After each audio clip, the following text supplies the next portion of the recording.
Bonjour à tous. Moi, je me présente. Je suis Alexandre Darmon et je suis Product Manager sur les modules et les services essentiels chez PrestaShop. Et aujourd'hui, je vais vous parler d'un produit qu'on a co-conçu avec PayPal pour essayer de créer la meilleure solution de paiement pour le e-commerce. Donc déjà, PrestaShop, parmi vous, qui connaît PrestaShop? Voilà, donc quelques-uns quand même. Désolé pour vous, mais pour les autres, du coup, je vais essayer un peu de rappeler ce que c'est. PrestaShop, c'est une boîte qui a été créée il y a 12 ans, qui est un logiciel e-commerce, qui est aussi leader européen, et qui a pour mission depuis 12 ans d'aider les marchands à se lancer dans le commerce en ligne et de réussir. Donc ça peut être des marchands qui ont une boutique physique et qui veulent étendre leur marché en ligne, ou juste des marchands qui veulent créer leur boutique en ligne, quitte à un jour, avec la croissance, à créer leur boutique physique. Donc quand je dis réussir, c'est réussir à se lancer et réussir aussi à croître, donc avoir la croissance. Et c'est notre mission depuis 12 ans. Alors, en quelques chiffres, PrestaShop, c'est 300 000 boutiques actives actuellement dans le monde, donc 300 000 marchands qui gèrent une marque en ligne et qui vendent dans le monde entier. À elles toutes, elles génèrent 15 milliards de chiffre d'affaires dans le monde. Et on peut considérer qu'il y a environ une boutique toutes les 4 minutes qui se crée dans le monde sur PrestaShop. Donc un marchand qui va télécharger le logiciel et l'utiliser pour se lancer sa marque en ligne. Et pour vous donner une ordre de grandeur, on est environ 130, quasiment 140 maintenant dans la boîte. Et on a des bureaux en France principalement, à Miami, à San Francisco et aussi à Milan, à Barcelone, bientôt en Pologne et en Amérique latine. Pour vous donner une idée, on est quand même partout dans le monde. Donc il y a des boutiques partout dans le monde qui existent sous PrestaShop, principalement en Europe, beaucoup en Amérique latine aussi, mais surtout, sur tous les continents, on existe. Pour vous donner une idée, actuellement en France, Italie, Espagne, la moitié des boutiques en ligne tournent sur PrestaShop. Donc vous avez sûrement déjà tous acheté un produit sur PrestaShop. On va voir après quelques marques. La moitié des boutiques, c'est assez énorme. Ça existe depuis 12 ans. Donc depuis 12 ans, on a une croissance assez linéaire en fait. Et depuis 10 ans, on a fait x3 en nombre de boutiques qui existent dans le monde, passant de 100 000 à 300 000. Nos boutiques, c'est quasiment toutes les catégories de vente, surtout du fashion, donc des habits, d'électroménager, de l'art, de la technologie, de la beauté. Et pour vous citer quelques marques qui tournent sur PrestaShop, vous connaissez sûrement Decathlon, Kawaii, La Redoute, Café Coton, Slip Français, Fago. Même la boutique de l'Élysée est en fait une boutique PrestaShop. Voilà. Ce que je ne vous ai pas dit, c'est que c'est un logiciel qui est open source. C'est-à-dire qu'il est libre, il est gratuit. On peut le télécharger sur Internet, l'utiliser et jamais rien verser à PrestaShop. Alors vous allez me dire, ouais, du coup, comment on fait de l'argent? Et en fait, ce qui est hyper fort avec c'est le logiciel PrestaShop open source, c'est qu'on a une communauté qui travaille avec nous. Comme il est libre, les gens peuvent n'importe quand venir, remonter un bug, corriger un bug, proposer une nouvelle fonctionnalité, mettre des lignes de code, et nous on l'accepte et ça intègre le logiciel. Mais par exemple aussi, le logiciel est traduit en 50 langues, comme on est connu dans le monde, enfin on est utilisé dans le monde entier. Il est traduit en 50 langues et nous, on n'a jamais traduit un seul mot du logiciel. C'est que des contributeurs qui sont venus, qui ont dit il n'est pas traduit pour moi, je le traduis et tout le monde en profitera. Et c'est là que c'est la grande force de PrestaShop. Du coup, on revient à la question, mais comment on fait de l'argent? En fait, il faut imaginer PrestaShop comme Android, comme un téléphone avec Android. Il suffit à lui-même, votre téléphone, il peut tout faire avec Android. Mais si vous voulez le pimper, ajouter des choses, ajouter des fonctionnalités, vous pouvez aller sur un Apple Store et acheter des apps. Et là, c'est pareil, on peut acheter des modules, qui sont les apps, qu'on vend sur une marketplace qui s'appelle Add-ons Marketplace, et y ajouter des fonctionnalités plus poussées. On va faire du marketing plus poussé, faire du SEO, du référencement plus poussé. Tout est possible avec PrestaShop, mais si on veut aller plus loin, on peut grâce aux modules qu'on achète. Et c'est là notre business model. Ce qui est assez fort, du coup, c'est qu'on a 6000 modules comme ça, 6000 apps, parce qu'en fait, il n'y a pas que nous qui les créons.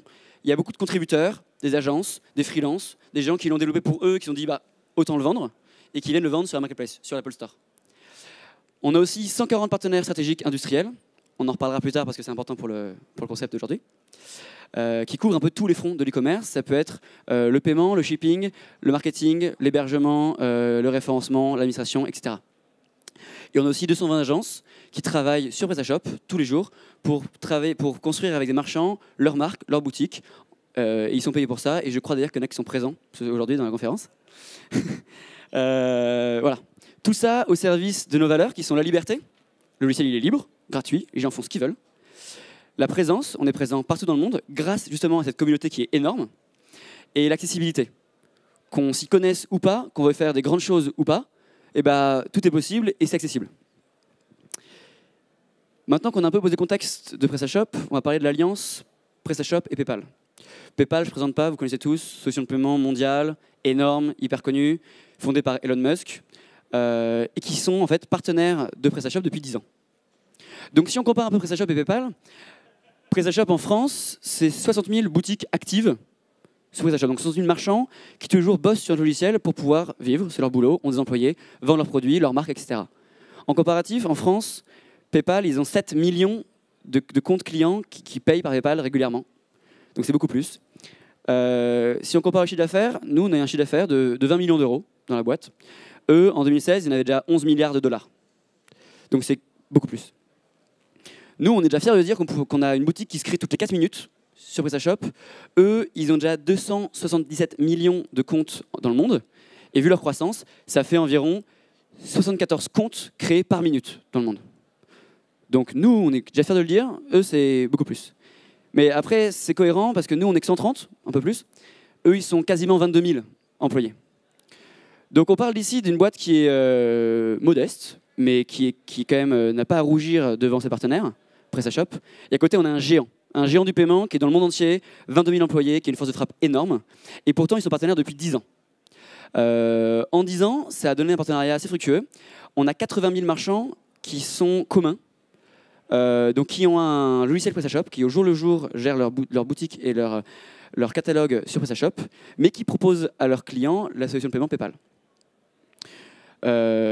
Et on s'est dit, ça fait 10 ans que ça marche bien, est-ce qu'on n'est pas par hasard plus loin? Et PayPal a vu une opportunité avec nous de se dire, tiens, on voulait tester un truc depuis longtemps. Depuis 10 ans, depuis 15 ans qu'on existe, on propose de payer par PayPal, en plus de tout le reste, carte bleue et autres. Et du coup, là-dessus, on prend une commission. Mais du coup, les paiements par PayPal, c'est environ 15-20% des paiements max dans le monde. Et ils se disent, pourquoi on ne va pas aussi processer tout le reste des moyens de paiement?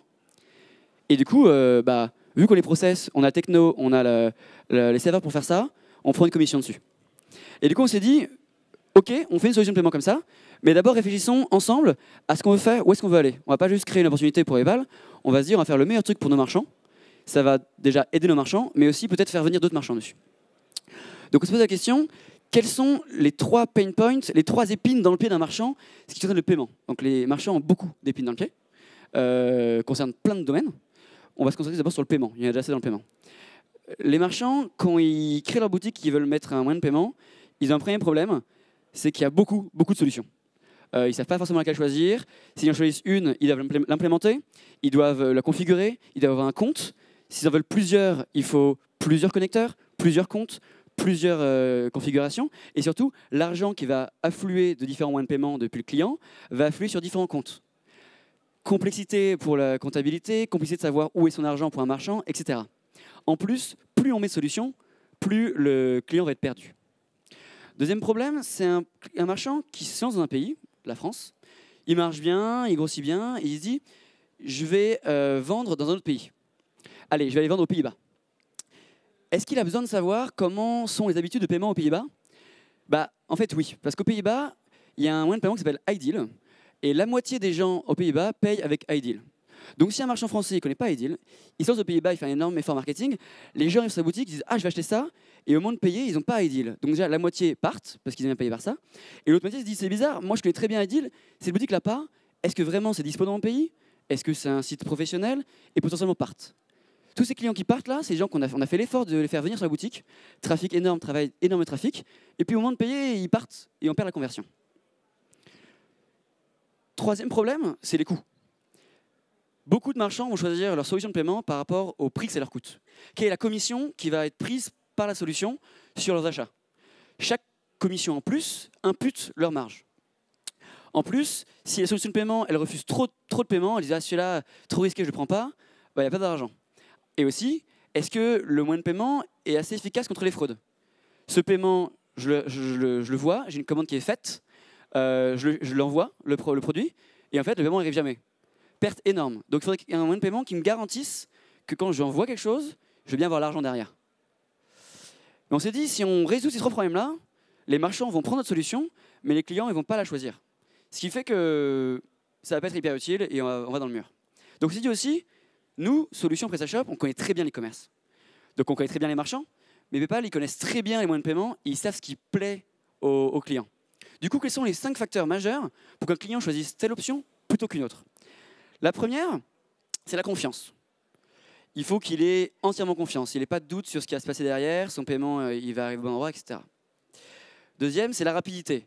Il ne veut pas prendre 15 ans à payer, il ne veut pas remplir 15 formulaires, il veut que quand il a choisi quoi payer, il paye. Si ce n'est pas assez rapide, la rapidité c'est du temps, le temps c'est de l'argent, le marchand il vendra moins, conversion qui chute. Troisième, c'est la simplicité. C'est simple, je sais qu'en 2 clics je vais pouvoir payer, je choisis cette solution-là. Par exemple, PayPal sont très bons là-dessus. Quatrième, c'est la sécurité. Hyper important, est-ce que mon argent va bien arriver chez le marchand? Est-ce que le marchand va bien recevoir mon argent? Est-ce qu'il va bien recevoir mon colis? Et si je ne reçois pas mon colis, est-ce que je suis protégé? Une question de protection aux achats. Est-ce que je ne reçois pas le bon colis ou je ne le reçois pas? On ne va pas m'emmerder pour me rendre mon argent. Est-ce que je vais bien être remboursé? Là-dessus, PayPal est très bon et c'est pour ça que les taux de commission de PayPal sont très élevés. C'est parce qu'ils sont très bons dans la protection des clients, la protection des marchands également. Donc là, on a 8 problématiques. 3 épines dans le pied du marchand, 5 facteurs clés pour que le client puisse nous choisir plutôt qu'une autre. Et on a construit ensemble une solution qu'on a appelée PrestaShop Checkout Built with PayPal. Cette solution est nouvelle. C'est la solution de se dire PayPal maintenant va processer tous les moyens de paiement. Les cartes, PayPal et tout le reste. Pour eux, c'est révolutionnaire, ils ne l'ont jamais fait. Ils se sont dit, c'est vous qu'on va choisir PrestaShop pour une première preuve de concept, pour un premier essai. Vous allez être notre premier utilisateur et vos 300 000 marchands vont être nos premiers utilisateurs. Donc notre promesse derrière, comme c'est dès le début, on veut répondre à ces 8 projets-là. Et en une phrase, on veut que n'importe quel marchand puisse gérer et accepter tous les types de moyens de paiement où que son business se passe. C'est-à-dire dans quel pays il se passe et surtout dans son logiciel. Il ne veut pas avoir N comptes à gérer, il ne veut pas avoir N interfaces à gérer, N reporting à gérer, il veut en avoir un. Et c'est là qu'est venu le projet qu'on a construit depuis octobre 2018, donc ça fait quasiment 1 an maintenant. Je vous en parlerai après, et il a bientôt terminé. Le premier pilier de ce projet-là, c'est la conversion. On s'est dit, on va proposer tous les moyens de paiement à tout le monde, on va être malin et on va repérer sur quel device le client est, dans quel pays il est et pour quel montant il achète. Et là, on lui présente les moyens de paiement qui correspondent. Un client est repéré aux Pays-Bas, on va lui montrer iDeal. Et c'est tout. Et PayPal, et carte de crédit, etc. Carte de crédit, ça a toujours à te présenter parce que c'est le moyen de paiement premier. Si le client est en Belgique, on ne va pas lui montrer iDeal, on va lui montrer la carte, PayPal et Bancontact, parce que Bancontact, il connaît bien. Et derrière, il y a tout un système de machine learning pour se dire qu'est-ce qui convertit mieux? Quand on montre ça, est-ce que ça convertit mieux qu'autre chose? Et aussi, on s'est inspiré de l'expérience de PayPal, qui connaît très bien le tunnel d'achat, et qui s'est dit, dès qu'on redirige le client en dehors de la boutique, on le perd souvent. Donc maintenant, tout paiement ne quitte jamais la boutique. Si on a besoin de mettre un code 3D Secure, parce qu'on a reçu un texto avec un code, ça se fait dans la boutique, par une pop-up. Si on paye par PayPal, on n'est pas redirigé à l'extérieur, on reste dans la boutique. Et puis quand je paye par carte, pourquoi on me demande mon nom? Si c'est une Visa ou une Mastercard, le numéro de la carte, la date d'expiration et le code secret. En fait, le nom, on s'en fout. Si c'est Visa, Mastercard, le numéro, on peut le savoir tout seul. Donc on ne demande plus que 3 informations. Donc en gros, on a optimisé chaque étape pour qu'elle soit la plus efficace possible et qu'elle soit la plus rapide possible. Et du coup, rapide veut dire conversion. Pour le marchand, il y a aussi un enjeu de simplicité. Est-ce qu'il va devoir configurer tous les moyens de paiement pour le faire? Non. La réponse, c'est qu'il va créer un seul compte, PrestaShop Checkout, et derrière, ça va débloquer tous les moyens de paiement. Et après, nous, intelligemment, on va choisir ce qu'on montre où, dans quel pays, dans quel device, etc. Lui, il se crée un compte. Vous êtes marchand français, vous ne savez même pas que iDeal existe. Vous utilisez Checkout, et on va présenter à vos clients aux Pays-Bas iDeal. Mais vous ne savez même pas que ça existe. Et il y a tous les clients belges, européens, italiens, autrichiens, etc., leurs moyens de paiement. Mais vous avez juste configuré un moyen de paiement.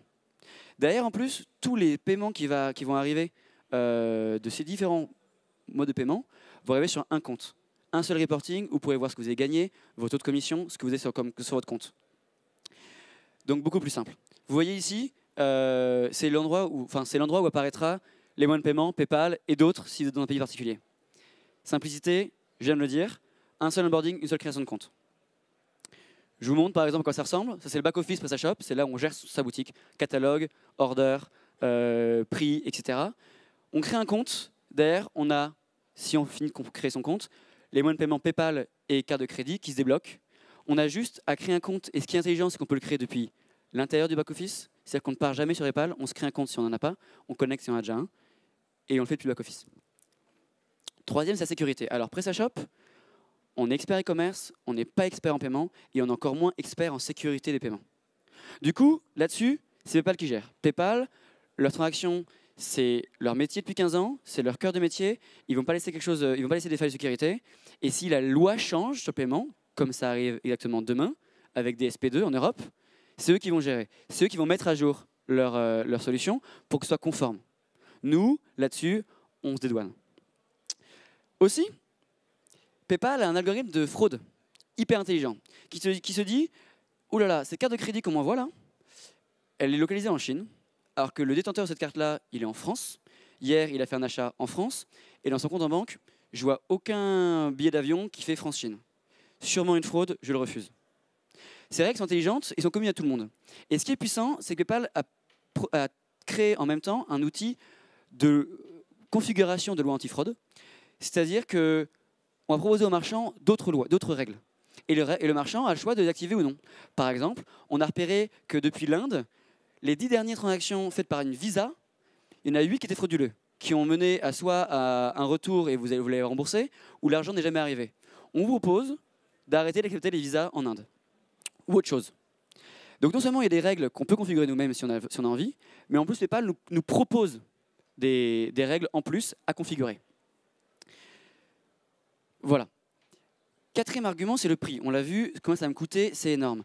Grâce aux règles antifraude, on peut piloter combien on perd d'argent, combien on va refuser de transactions et combien on va quand même en garder. Mais aussi le prix des commissions, ça va être combien. Et en fait, tout le monde le sait, plus on processe d'argent, moins on paiera de commissions. Parce que quand on a un gros volume, on a un levier de négociation avec la solution de paiement, n'importe laquelle, et plus on processe, moins la commission est forte. Vu que là, tout est processé à travers PrestaShop, on a considéré qu'on était un très gros marchand, et du coup, on a pu avoir des taux de commission les plus bas du marché. PayPal, si client paye par PayPal, votre commission sera toujours assez élevée, comme PayPal, puisque derrière, il y a beaucoup plus de services de risque, de protection de l'acheteur, protection du marchand. Si vous payez par carte, vous serez au taux le plus bas du marché, ou un des taux le plus bas du marché, aligné avec les autres concurrents. Tout ça, c'est bien beau, c'est génial, mais si on configure une solution de paiement maintenant, dans 5 ans, on est toujours un peu has-been. On l'a vu, les solutions de paiement il y a 5 ans, elles sont concurrencées maintenant par plein d'autres choses. Est-ce qu'on n'a pas par hasard envie d'avoir un truc qui évolue et qui, avec son temps, évolue avec les lois et évolue avec les tendances, évolue avec les habitudes des clients? Le but de ce projet-là, c'est que PrestaShop amène son expertise e-commerce et amène tout ce qui peut venir avec les tendances e-commerce, l'intégration dans le logiciel ou pas. Et PayPal y amène des technologies de paiement différentes. Par exemple, le paiement plusieurs fois. Par exemple, la réassurance à tout moment. Par exemple, si on veut étendre aussi ces paiements online à ces paiements offline. Imaginons que bientôt, on puisse, avec le même logiciel, la même configuration, avoir aussi un logiciel de caisse qui est connecté à sa boutique et du coup qu'on vende en magasin ou en ligne, les stocks et les commandes sont updatés simultanément. On a vu ici dans le salon, il y a beaucoup de solutions qui proposent ça. L'idéal, c'est que ce soit même plus deux logiciels qui se parlent, c'est que ce soit le même logiciel, même compte. Donc voilà, là c'est le moment où je vous ai envoyé plein de paillettes dans les yeux. C'est très cool. Mais derrière ce projet, on le sait, c'est bien beau ce que je dis, mais comment en vrai ça a fonctionné? Comment c'est possible qu'on n'ait jamais fait ça avant et comment on a pu le faire? Ce qui s'est passé, grâce à cette confiance entre PayPal et PrestaShop, c'est qu'on a pu avoir un engagement des deux. PayPal est venu avec une nouvelle technologie, ils ont dit on a une nouvelle technologie. Avant, on avait une boutique. La boutique, elle avait un connecteur, et les connecteurs parlaient avec les API de PayPal. Est-ce que tout le monde sait ce que c'est qu'une API ici? Une API, pour illustrer, c'est comme si une boîte ouvrait un tuyau et disait les gens que j'autorise à y accéder, ils pourront m'appeler, me parler, et je leur réponds. Soit c'est une Open API, tout le monde y a accès, soit c'est mes partenaires que j'ai mis sur une liste blanche, ils y ont accès. PayPal, ils ont du coup créé 4 nouvelles API qui permettent de faire cette nouvelle solution, de payer par tous les moyens de paiement.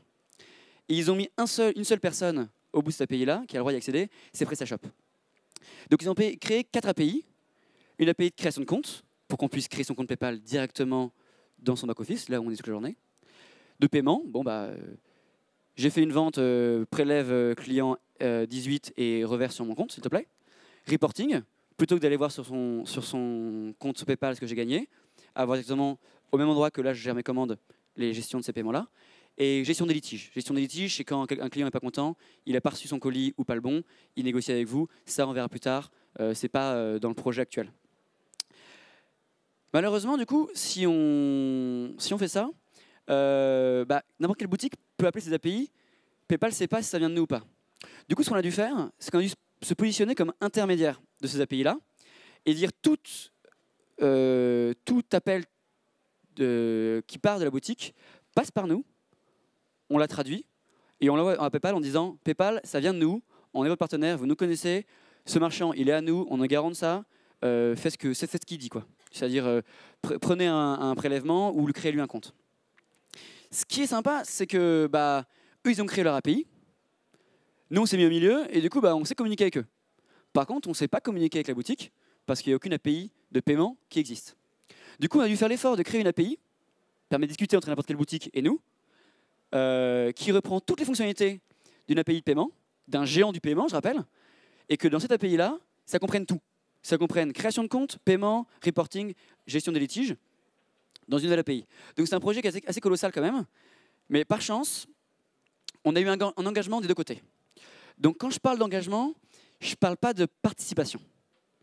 Je ne sais pas si vous connaissez la différence entre une participation et un engagement. Pour illustrer ça, on peut parler par exemple d'une quiche lorraine. Dans une quiche lorraine, il y a des œufs et il y a du cochon. Donc on peut considérer que le poulet, il participe au projet, il donne des œufs. Le cochon, il est carrément engagé, il donne une cuisse. Là, c'est pareil. Chaque côté a quand même donné un engagement énorme. Ils ont participé, ils ont travaillé de la ressource, du temps, pendant 1 an, pour travailler ensemble. Alors ce qui s'est passé, PayPal, ils sont venus avec une API. Ils ont dit, voilà, nouvelle API, rien que pour vous. Nous, PrestaShop, premier utilisateur. On était les premiers à intégrer cette solution-là dans un logiciel e-commerce. C'est jamais arrivé avant. Et du coup, ça s'est co-conçu en fait. Parce que avant de lancer ce projet-là, on allait les voir, on a fait plusieurs ateliers assez longs, et on s'est dit, si vous le faites, très bien, mais on a besoin de ça. Ça. Les marchands, on les connaît par cœur, ils ont besoin de pouvoir se créer un compte sans quitter leur boutique, ils ont besoin d'accéder les paiements, ces types-là de paiements, ils ont besoin de pouvoir faire des remboursements, etc. Donc on leur dit, on veut telle fonctionnalité. Une fois qu'ils ont fait, ils nous ont filé l'API et la doc. Et après, on les a utilisés et on a dit, OK, c'est très bien ce que vous avez fait, mais ce n'est pas hyper adapté à ce qu'on veut. On leur a fait des retours fonctionnels. Et on a adapté comme ça leur solution. Et après, on les a utilisés et on s'est dit, OK, ça marche comme vous voulez, mais en fait, ça ne marche pas. Il y a des bugs, là-dessus, ça ne marche pas comme on voulait, là-dessus, quand on fait ça, il ne se passe rien, etc. Imaginez le premier utilisateur de l'iPhone, on a donné un téléphone et on a dit, voilà, maintenant, tu as un super pouvoir, tu as un téléphone, un smartphone, il fait plein de choses. Et le mec s'est retrouvé là, il s'est dit, mais comment j'appelle? J'ai un écran noir, comment j'appelle? Alors, c'est un premier problème, c'est fonctionnellement, il ne sait pas comment ça marche. Ça marche très bien peut-être, mais il ne sait pas comment ça marche. Du coup, Apple, ils ont besoin de retour utilisateur, besoin fonctionnel, retour fonctionnel, nos clients ne comprennent pas, c'est pas exactement ce qu'on veut, etc. Très bien, maintenant le client a compris comment ça marchait, il tape son numéro sur l'écran tactile, qu'il découvre maintenant, et ça ne marche pas. Et du coup, le premier utilisateur, il est là pour ça, et il est là pour faire les retours fonctionnels, d'abord dire, je donne quoi? Ensuite dire, OK, j'ai pas tout à fait compris comment ça marche, et il manque des choses. Et en bout de chaîne, si ça marche pas, le dire. Du coup, ce qu'on a fait, c'est qu'on a commencé à travailler, du coup, il y a 10 mois, il y a 11 mois maintenant, ensemble, et se dire, de quoi on a besoin, qu'est-ce qu'on va faire comme fonctionnalité. Puis ensuite, on a commencé à implémenter, on s'est dit, OK, ça marche pas tout à fait comme on voulait. Du coup, on a commencé à faire des meetings très réguliers, 2 fois par semaine, pour faire des retours fonctionnels. Puis à la fin, quand on était à la période où c'était quasiment fini, mais qu'il y a pas mal de bugs, on commençait à faire des calls tous les jours. Des calls tous les jours avec les équipes des US. PayPal US, une boîte de 22 000 personnes. PrestaShop en France, on est 130. Et on a quand même réussi à leur dire, on veut un call tous les jours pour vous remonter les bugs. Et nous, on est une boîte assez petite, donc on se dit, quand on a un bug, est-ce qu'on le corrige ou pas, c'est une priorité. On se réunit à 10, on 10 dans le projet. Oui, et la décision est prise en 2 minutes. PayPal, quand on leur remonte un problème, ils doivent dire, OK, on note, on le met dans le Jira des US. Jira, excuse-moi, c'est un outil de gestion de projet. Ils remontent ça aux US, et les US ils disent OK, on a 2 priorités, on va faire ça lundi, on déploie peut-être mardi c'est la nuit, etc. Ça peut prendre beaucoup de temps. Et du coup, avoir un engagement de leur part, c'est-à-dire qu'ils s'étaient engagés à être réactifs, et on a fait des calls tous les jours. Tous les jours, jusqu'à ce qu'il n'y ait plus de bugs. Et là maintenant, je vous le dis, il n'y a plus de bugs. C'est sympa. Voilà. Ce qui est ainsi un peu important, c'est qu'il y a quand même un décalage horaire assez important entre eux et nous. Ils sont quand même en Californie. Donc en Californie, il y a 9 heures de décalage horaire. Donc en gros, l'heure où on peut bosser ensemble, c'est entre 18 et 19 heures, quoi. Donc il faut être assez réactif, il faut avoir un engagement des deux parties assez importante. Voilà. Dernière question que vous allez me poser, c'est ce projet-là, il est bien beau. Tu nous envoies des paillettes dans les yeux depuis tout à l'heure, Alexandre, c'est super sympa. Tu nous dis que vous avez travaillé ensemble, super sympa, mais il en est où? Et ce projet-là, il a été lancé il y a 2 semaines sur notre solution SaaS. PrestaShop, on est une solution SaaS, c'est-à-dire qui est tout prête à l'emploi, qui est toute petite, qui a 500 marchands. On l'a lancé là-dessus, donc maintenant il y a 500 marchands qui utilisent ce super outil que je vous ai vendu tout à l'heure et qui fonctionne. Je vois une petite moue derrière au fond. Et dans 15 jours, on en lance sur Download. On lance sur Download la partie du coup logiciel cœur, où dessus on a 300 000 marchands. Et sur les 300 000, on en a 150 000 qui sont en France, Espagne, Italie, UK. Donc c'est-à-dire que dans 2 semaines, on a 150 000 marchands qui pourront utiliser cette solution-là, qui était pensée il y a 1 an avec PayPal, qui était construite pendant 1 an avec, je vous le cache pas, beaucoup de travail, et qui maintenant va bientôt lancer. Donc voilà comment on construit entre une boîte modeste française et un géant américain une solution de paiement qui va essayer, je l'espère, servir à nos marchands, qui va servir du coup à PayPal à avoir plus de marchands, à nous aussi, et surtout que nos marchands qui utilisent PrestaShop ou PayPal réussissent mieux et qu'ils aient moins de soucis à se faire concernant leur paiement, qu'ils aient une meilleure conversion, une intégration plus simple, et que derrière, ils puissent concentrer sur leur business, sur amener du trafic et vendre leur marque. Je vous remercie tous pour votre écoute. Je crois qu'il nous reste 10-15 minutes, donc si vous avez des questions, c'est avec plaisir.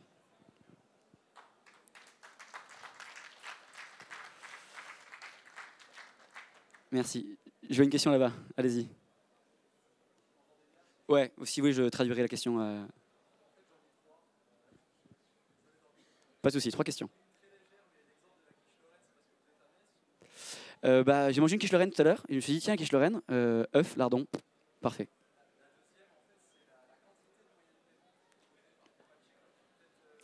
Alors, les moyens de paiement proposés par Checkout, c'est la carte bleue. La carte bleue, donc on a tous payé par carte bleue en ligne. Il y a PayPal en dessous. Donc je dois monter la slide, c'est facile.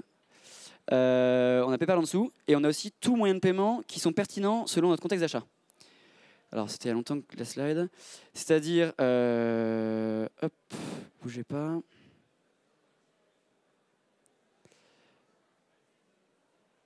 Ok, c'est celle-là.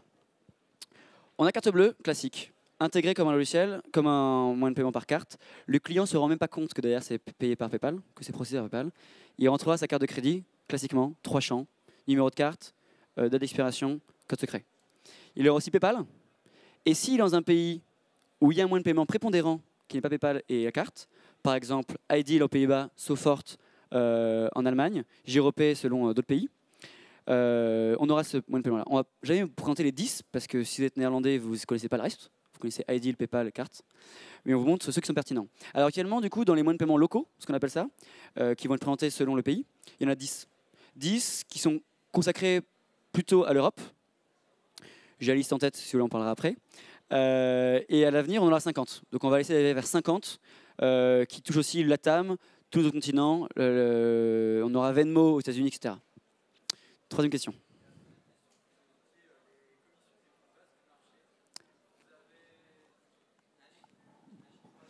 Alors, oui, c'est pas secret. On est aligné avec le moyen de paiement sur le marché. Donc, pour PayPal, ça reste le même qu'actuellement. Alors, ils ont revu leur taux à la baisse, donc c'est les nouveaux taux. Et pour la carte de crédit, c'est 1,2% plus 35 cents, ce qui correspond au concurrence Stripe. Carte, c'est 1,2% plus 35 cents, ou moyens de paiement locaux, donc iDeal, Sofort, etc.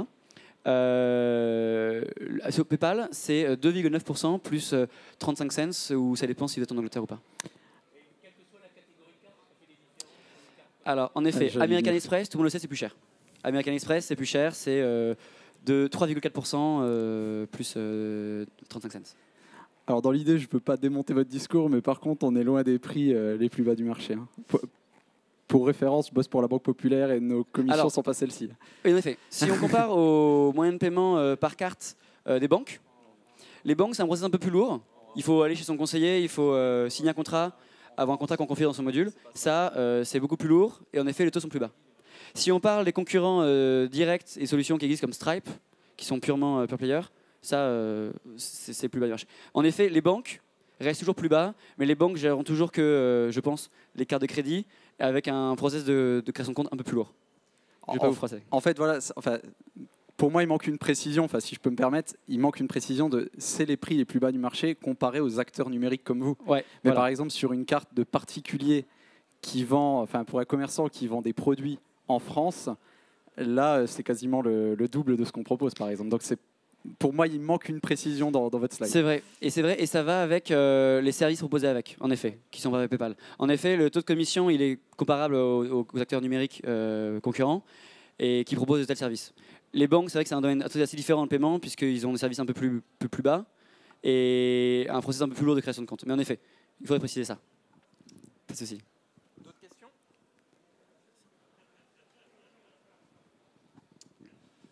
Hello. Bonjour.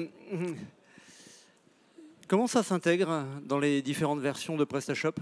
Parce qu'aujourd'hui, on a quand même un problème, c'est que l'ensemble des e-commerçants ne sont pas tous sur la même version. On a du 1.7, certes, ça serait le grand luxe s'il n'y avait que du 1.7, mais on a du 1.6, on a du 1.5 qui se balade encore. C'est une bonne question. Donc pour ceux qui ne sont pas familiers avec le fonctionnement de PrestaShop, on a des versions qui sortent, des versions majeures, donc ce qu'on appelle un 6, un 7, qui sortent tous les 4 ans. Et entre ces 4 ans-là, on sort plein de versions mineures qui apportent des fonctionnalités, plus d'évolution, etc., qui sortent tous les 6 mois. Donc notre boîte existant depuis 12 ans, on a des marchands qui existent sur toutes les solutions.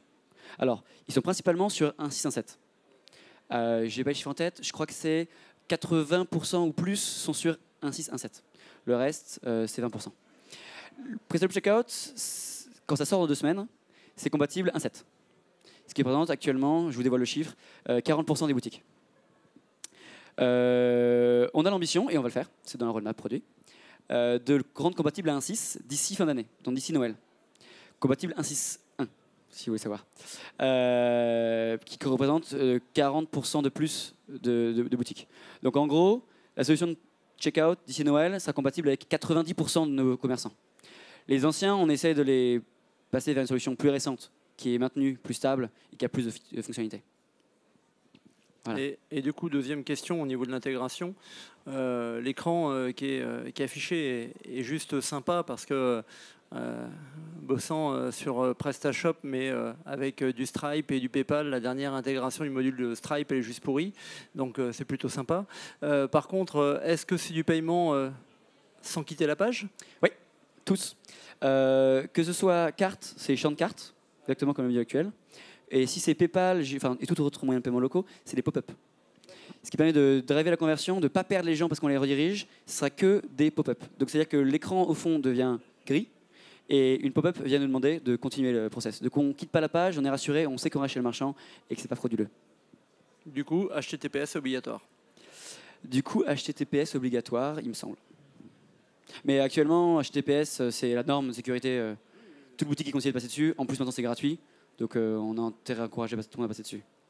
Voilà. D'autres questions? Est-ce qu'il y a d'autres questions dans la salle? Non.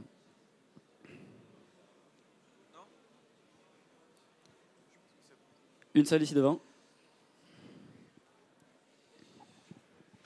Vous parlez que les modules, on achète sur le place marché add-ons, c'est ça? Exactement. Le module, on pourra l'acheter sur la place d'un marché alors? Ce module, il est gratuit. Il est gratuit, il n'y a pas d'autres frais de plus que les commissions. En fait, le service de paiement vous prend une commission sur toutes vos transactions. Il n'y a pas plus de frais. Le module, il est gratuit. Il sera même, pour ceux qui connaissent, natif dans le logiciel. Donc, on pourra y avoir accès sans faire de parcours de la récupérer. Il est entièrement gratuit, comme nos modules partenaires actuels. Merci. Pas de souci. Encore d'autres questions? S'il n'y a pas plus de questions, du coup, je vous remercie tous d'être venus, d'avoir écouté et j'espère qu'on se reverra bientôt.